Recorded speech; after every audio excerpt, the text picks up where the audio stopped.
तैयारी कर रही एक छात्रा, एक हॉस्टल का कमरा और एक लाल रंग की डायरी, जिसने कई सवाल अब खड़े कर दिए हैं।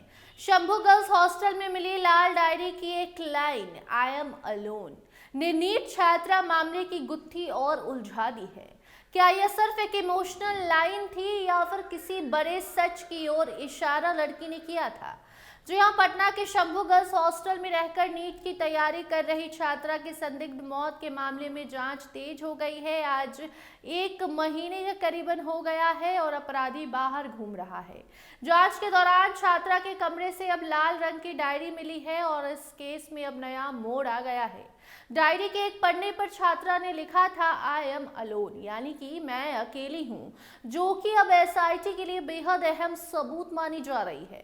एसआईटी का मानना है कि छात्रा काफी समय से खुद को मानसिक रूप से अकेला महसूस कर रही थी। डायरी में उसने अपने जीवन के कई पहलुओं का जिक्र किया है, दोस्त, परिवार और रिश्ते पर भी बात की है।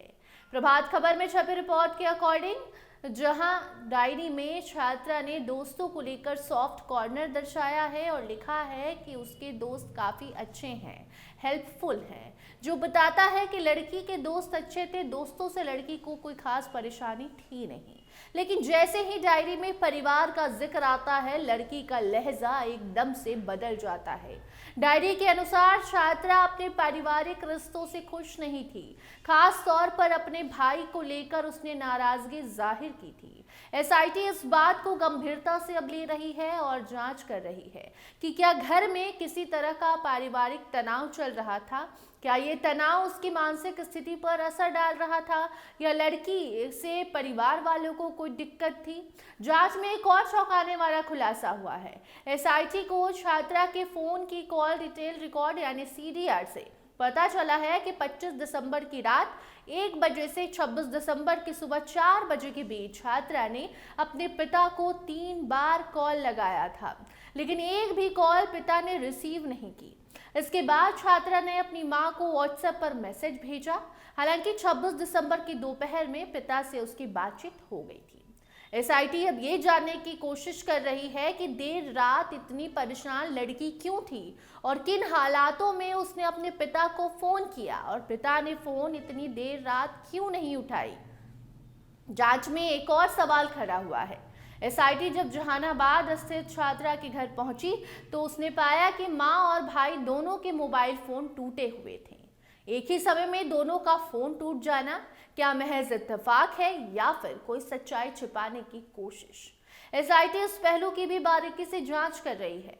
परिवार ने जांच एजेंसियों को बताया था कि छात्रा की तबीयत खराब थी और 27 दिसंबर को उसे पटना से घर लाया गया था। बताया गया था कि रास्ते में वो गाड़ी में आराम कर रही थी और इसी बीच छात्रा के रूम से दवा का मिलना सवाल उठा रहा है।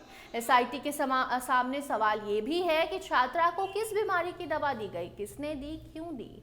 कुल मिलाकर डायरी, कॉल डिटेल, पारिवारिक संबंध, दवा और मोबाइल फोन, इन सभी पहलुओं के आधार पर एसआईटी ने इस केस में 5 अलग अलग थ्योरी तैयार की है।